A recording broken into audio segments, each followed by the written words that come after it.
dan selamat datang kembali. Hari ini kita mau bahas sebuah tulisan yang cukup menarik ya, yang Anda bagikan tempo hari. Topiknya soal meditasi. Betul. Tapi ini bukan panduan meditasi yang biasa loh. Dimulai dari pertanyaan yang paling dasar, bagaimana cara meditasi?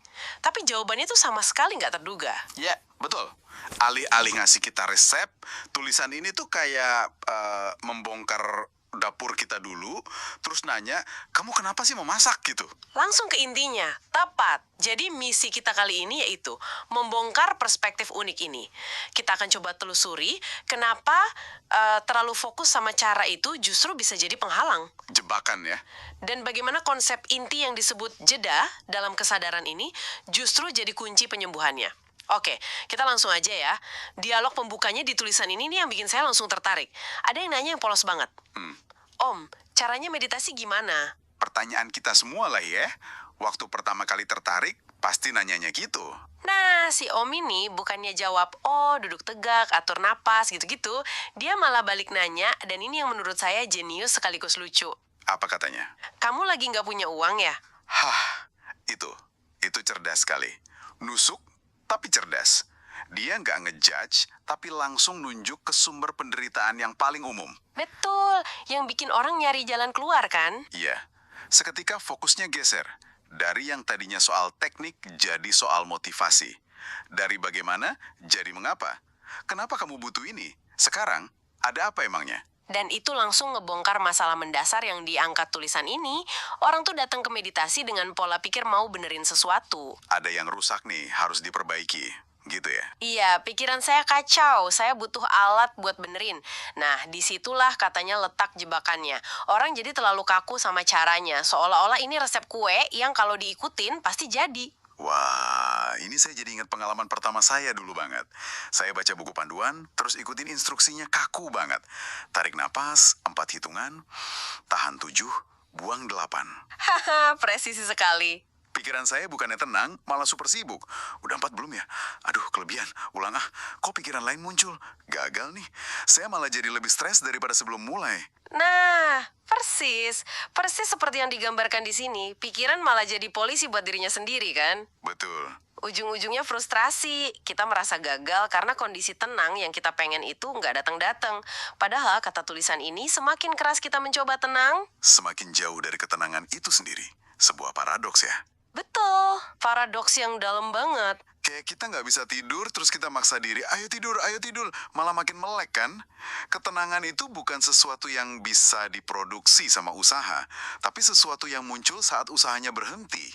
Nah, untuk ngejelasin paradoks ini, penulisnya pakai analogi yang menurut saya bagus banget. Analogi pohon mangga. Oke, Intinya gini, cara meditasi itu diibaratkan kayak kita ngerawat pohon.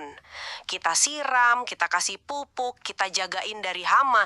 Itu semua kan proses yang bisa kita kontrol. prosesnya ya, tindakannya. Betul, tindakan-tindakan yang kita lakukan. Yang menarik dari analogi itu penekanannya pada kondisi. Jadi tugas kita itu bukan menghasilkan buah, tapi menciptakan kebun yang subur. Tempat di mana si buah ketenangan ini bisa tumbuh sendiri secara alami. Tetap. Tapi buahnya kondisi meditatif itu sendiri itu sesuatu yang terjadi di luar kendali kita. Sama kayak kita nggak bisa berdiri di depan bunga mangga sambil teriak, ayo jadi buah sekarang. Haha, iya juga ya. Ada proses alaminya kan? Penyerbukan, cuaca, waktu. Buah itu hasil bukan tujuan yang bisa dipaksa. Ini kan benar-benar ngubah cara pandang ya. Dari tindakan melakukan, jadi tindakan mengizinkan. Menurut saya ini pergeseran paling fundamental. Kita ini kan terbiasa sama pola pikir transaksional. Saya lakuin A buat dapat B. Saya kerja buat dapat uang. Saya olahraga buat sehat. Betul. Nah, pola pikir ini kita bawa ke meditasi.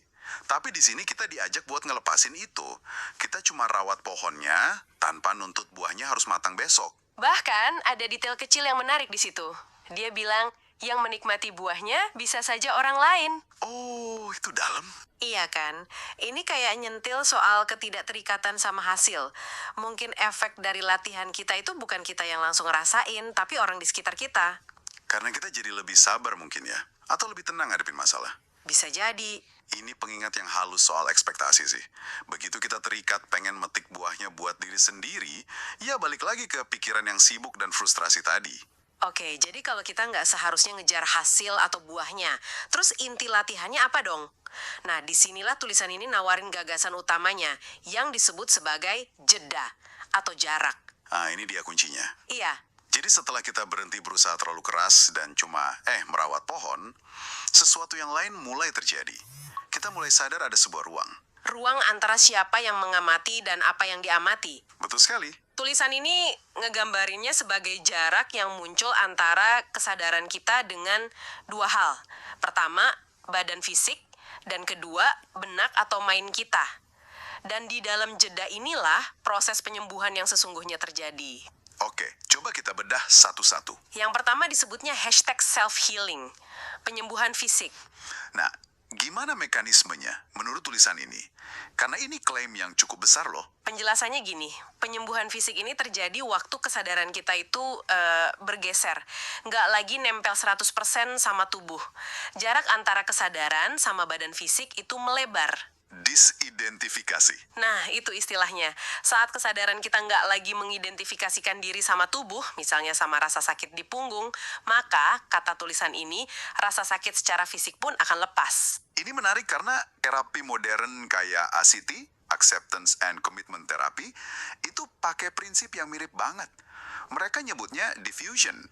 Belajar ngelihat rasa sakit bukan sebagai penderitaan saya, tapi sebagai sensasi rasa sakit yang muncul di tubuh. Jadi ada jaraknya ya? Betul. Dengan menciptakan jarak itu, cengkeraman emosional dari rasa sakitnya jadi kendor. Anda itu bukan rasa sakitnya, Anda adalah ruang kesadaran yang menyadari adanya rasa sakit itu. Oke, itu ngejelasin banget. Terus yang kedua, ada hashtag emotional healing dan hashtag mental health. Prosesnya mirip, tapi targetnya beda. Di sini, jarak yang melebar itu antara kesadaran dengan mind, dengan pikiran dan perasaan kita. Jadi dari disidentifikasi dengan tubuh, sekarang ke disidentifikasi dengan pikiran. Tepat. Waktu kita bisa menciptakan jarak dengan pikiran cemas atau perasaan sedih, melihatnya datang dan pergi tanpa kita ikut keseret arusnya, tulisan ini bilang, maka mulailah terlepasnya penderitaan emosi dan mental. Kita nggak jadi korban dari badai di kepala kita lagi. Itu dia. Ini kuncinya sih. Kita jadi pengamat yang tenang di pusat badai, bukan daun kering yang kelempar ke sana kemari sama tiap pikiran atau emosi. Kita belajar bahwa kita itu bukan badainya, kita itu langitnya. Awan-awan pikiran dan badai emosi itu cuma lewat. Identitas kita bergeser. Dari sini tulisan ini ngebawa kita ke langkah terakhir, ke puncaknya. Setelah berhasil menciptakan jarak dengan tubuh, terus dengan pikiran dan emosi, ada satu tahap lagi. Ketika kesadaran lepas dari dua-duanya sekaligus. Betul. Puncaknya itu ketika kesadaran makin berjarak dan terlepas dari keduanya. Dari fisik maupun dari mind. Nah, di sini ada pilihan kata yang menarik. Tulisan ini nyebut mind juga sebagai jiwa. Tunggu, ini menarik. Biasanya jiwa sama roh kan suka ketuker. Kenapa dia menyamakan mind, pikiran dan perasaan dengan jiwa? Saya rasa ini disengaja ya, untuk membuat sebuah pembedaan. Dalam konteks ini, jiwa itu sepertinya merujuk pada keseluruhan pengalaman batin kita yang terikat sama ego, pikiran, emosi, memori, kepribadian, diri kita sehari-hari. Oke. Jadi jiwa di sini tuh kendaraan personal kita. Sedangkan roh atau spirit itu sesuatu yang lebih universal, yang nggak terikat. Gitu kira-kira ya? Tepat sekali, karena tulisan ini bilang, saat kesadaran terlepas dari ikatan fisik dan jiwa tadi, barulah ia mulai berada di tataran roh, spirit. Oh, Dari situlah muncul istilah spiritual. ini ngasih definisi spiritual yang sangat membumi. Berdasarkan pengalaman langsung, bukan soal dogma atau kepercayaan. Spiritual, menurut tafsiran ini, adalah sebuah keadaan kesadaran. Keadaan di mana kita mengalami diri kita sebagai kesadaran murni ya. Iya, terlepas dari jangkar tubuh dan jangkar pikiran. Sebuah progresi yang alami, bukan sesuatu yang mistis. Dan penulisnya nutup dengan sentilan humor yang khas. Dia bilang, ya makanya disebut spiritual, bukan seiprit bual seperti yang kebanyakan dijual di toko sebelah. Haha, kena banget itu.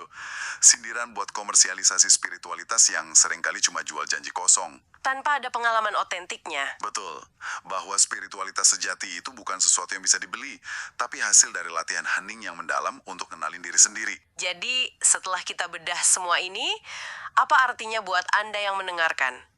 Pertama, mungkin kita perlu geser fokus. Meditasi itu bukan soal seberapa sempurna kita ikutin metode. Tapi lebih ke menciptakan kondisi yang tepat.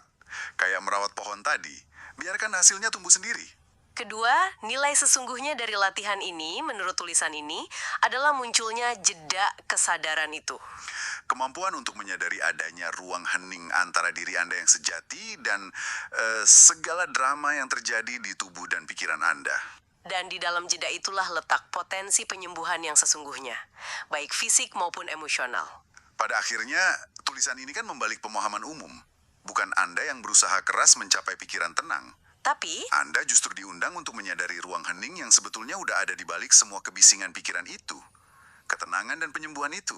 Ya, efek samping. efek samping dari pergeseran identitas ya. Betul. Dari saya adalah pikiran saya, menjadi saya adalah kesadaran yang menyaksikan pikiran saya. Dan pergeseran kecil itu pada akhirnya mengubah segalanya. Sebagai penutup, kami ingin meninggalkan satu pertanyaan untuk Anda bawa pulang. Tulisan ini kan fokus banget ya sama pentingnya jeda. Nah, kalau jeda ini kuncinya, momen-momen kecil apa sih dalam keseharian Anda di luar waktu meditasi formal yang sebetulnya bisa Anda manfaatkan? Mungkin jeda 3 detik pas nunggu lift. Atau waktu berhenti di lampu merah, alih-alih langsung ngambil HP. Malah mengalihkan perhatian ke dalam ya. Iya, apa yang terjadi kalau Anda secara sadar memilih untuk menempati jeda itu? Ruang hening di belakang semua kebisingan itu. Bahkan cuma untuk beberapa tarikan napas saja. Mungkin disitulah latihan yang sesungguhnya berada.